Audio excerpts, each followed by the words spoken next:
Akhirnya aku pergi ke Uzbek, pas sampai sana tuh malah otakku tuh jalan terus kayak oh kayak lucu deh kalau cerita gini, oh gini deh gini. Jadi kamu tidak akan menjadi penulis yang handal kalau kamu bukan pembaca buku yang handal. Terus ada ide waktu itu, kayaknya lucu ya, kan ini latarnya Korea.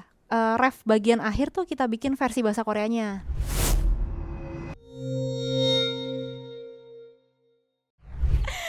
Karena pada excited nih warga Pro 3 senior ya, kedatangan siapa nih abis ini guest starnya? Wah, Berliana Kimberly. Langsung kayak ada muncul, kita nggak buka question box ya, tiba-tiba kok ada yang nanya gitu. Takut banget. Iya, TBL takut banget loh. Ini ada siapa nih namanya yang mau nanya? Oh, baru dua. Siapa? Aku Jihan. Mau nanya apaan?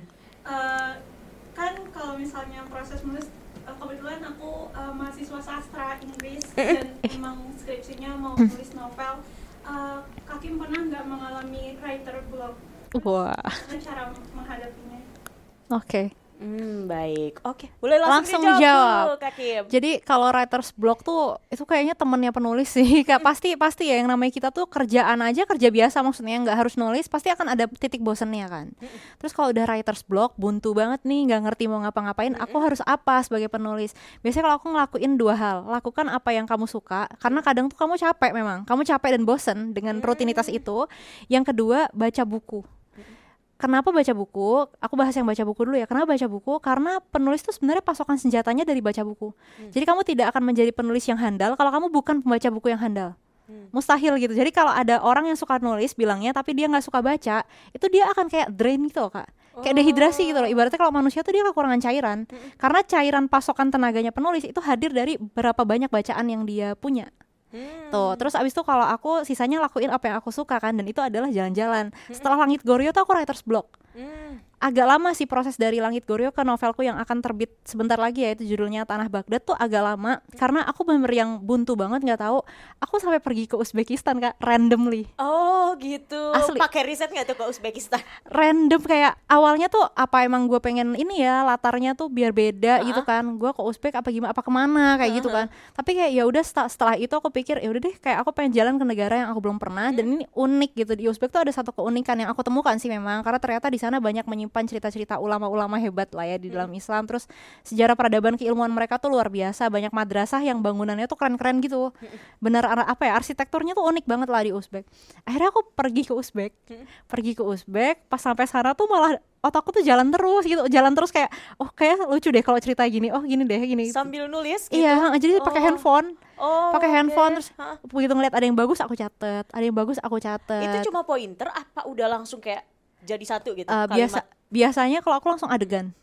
Tipenya. Gitu. Aku lebih suka langsung nulis adegan gitu sih. Misalnya nih aku ngeliat, romantis banget ya bulan purnama di Ulubeh gitu kan. Terus abis itu langsung aku ketik gitu. Tokoh utamanya lagi ngelihat bulan purnama, jadi kayak bla bla bla. ala storyboard gitu lah ya? Iya, storyboard ngacak lah, tapi di iPad doang, kadang-kadang di iPad coret-coret kayak gitu. Tapi itu menyembuhkan banget buat aku. Dan kalau kita udah suka sama nulis, biasanya nggak mungkin ada satu hari itu kita nggak nulis. Nah, caranya adalah kalau aku sekarang bikin channel di IG ku ya, aku tuh punya ada 3 channel. 3 channel tuh temanya beda-beda. Ada yang temanya khusus tentang perempuan dan kemuslimahan gitu. Ada yang temanya emang buat halu sama pembacaku. Ada lagi yang satu lagi tuh notes kayak misalnya aku ketemu sama kakak nih. Terus kayak aku ada obrolan yang seru, misalnya kayak oh ternyata siaran itu harus ada persiapannya loh gitu.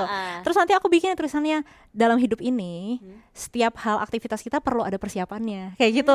Sesimpel itu gitu. Kenapa? Karena dengan kita nulis terus setiap hari itu ngasah apa yang kita punya, kemampuan yang kita punya. Kalau kita nggak pernah nulis, tahu-tahu nulis, itu writer's blocknya lebih gede lagi nanti. Kemungkinan untuk writer's blocknya akan lebih besar. Oke, gitu. Tapi kalau ngomong-ngomong nih kayak aku kalau buka TikTok, sosmed gitu ya, itu FYP kan, aku tulis nih klik laut tengah gitu. Takut kan. banget. Udah kayak ada soundtrack yang emang aku udah tahu nih lagunya kayak Nadif Basalama gitu kan. Boleh nih nanti kita spill gitu kan audio-audionya yang penjaga hati. Tapi kayak ada satu lagu gitu kan yang aku nggak pernah dengar jujur. Oke, iya dong, kan baru. Itu kayak siapa sih itu yang nyanyi, yang nulis lagu gitu. Terus cara QC-nya gimana sih, Kak? Oke, jadi Laut Tengah film itu dia punya 5 soundtrack. Yang pertama ada Malam Tak Berjudul dari Monica, yang kedua ada 1000 Pelukan dari Raisa Ramadhani, kemudian ada bentar jadi lupa kan, Penjaga Hati Nadif Basalamah, Teramini dari Gea. Nah, yang terakhir ini adalah original soundtrack dari Laut Tengah yang judulnya pun Laut Tengah.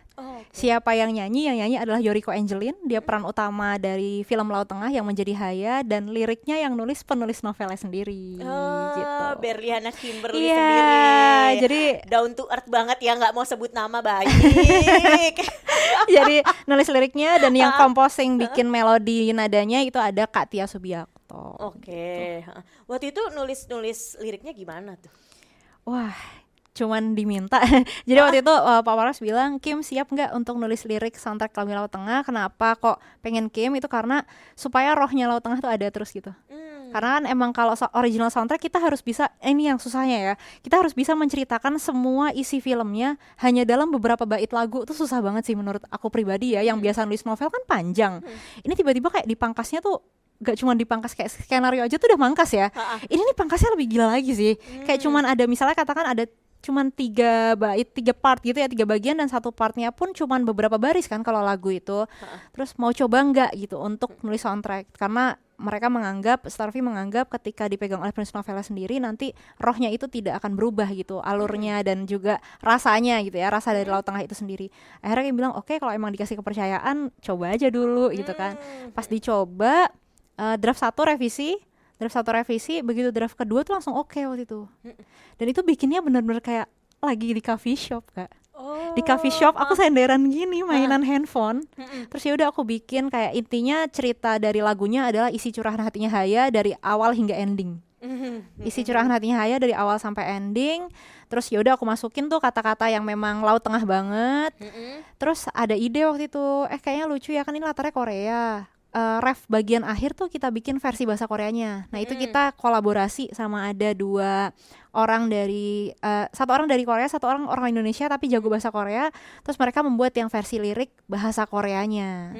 Gitu. Terus akhirnya ya udah, dan ditanya waktu itu, Kim mau yang nyanyi siapa nih kira-kira? Terus aku bilang boleh nggak kalau Yoriko Angelin aja, karena kan dia udah memerankan Haya tuh, dia tuh syuting Kak 96 per 100 sekian scene. Jadi kayak emang satu film tuh kan ya, mostly dia kan. Iya. Jadi dia tuh udah nempel banget tuh ya karakter Haya di dalam dirinya dia. Dia ngerasain syuting Korea yang indah banget lokasinya, yang Jakarta nyungsep banget.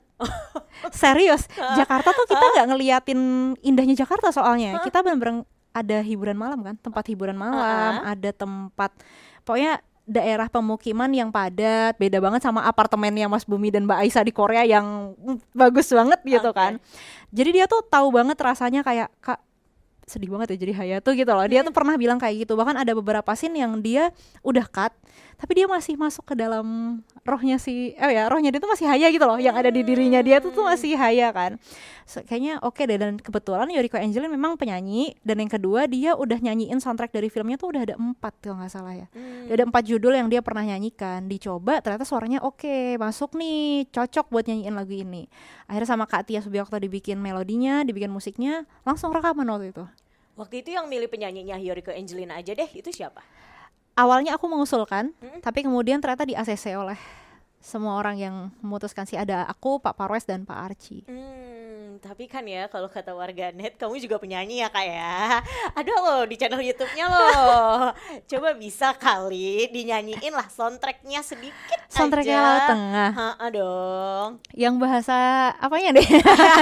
Oh itu ada ini beberapa versi. Enggak sih, refnya ada refnya. versi Indo sama versi Koreanya. Indo versi Korea.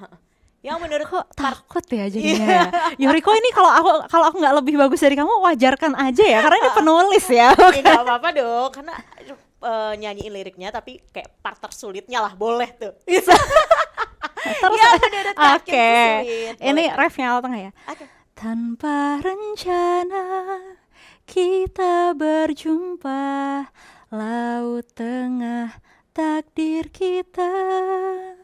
Lihatlah aku yang mencintaimu dengan caraku, Habis itu yang versi lirik Koreanya 우연처럼 만난 우리들 내 사랑의 운명 내 맘은 너에게 이미 가고 있어 난 날 위해서도 널 사랑해.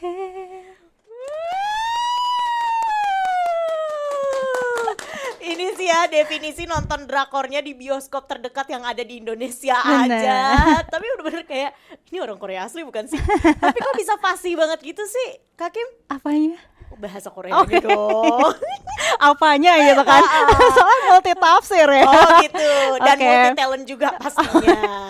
Kayaknya ini ya, selagi ada, ayo aja gitu. Oke, jadi ya bahasa Korea ya karena aku pernah di sana yang 2018 itu, terus emang suka bahasanya sih dari waktu pas SMA.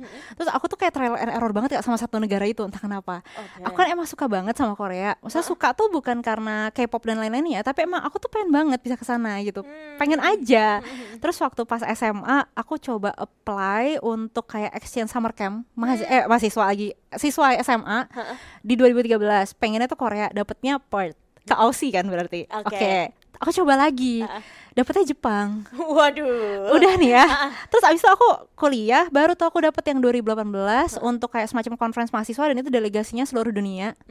Setelah itu aku dapat yang di Seoul kan, seneng tuh aku. Terus tapi kan setelah itu langsung pulang lagi ke Indonesia. Aku pengen lagi, kayak aduh pengen lagi, aku kangen nih sama Korea. 2019 aku dapat yang tawaran dari Kementerian Luar Negeri. Itu seleksi sih, seleksi Kementerian Luar Negeri Korea ya, tapi bukan Kementerian Luar Negeri Indo.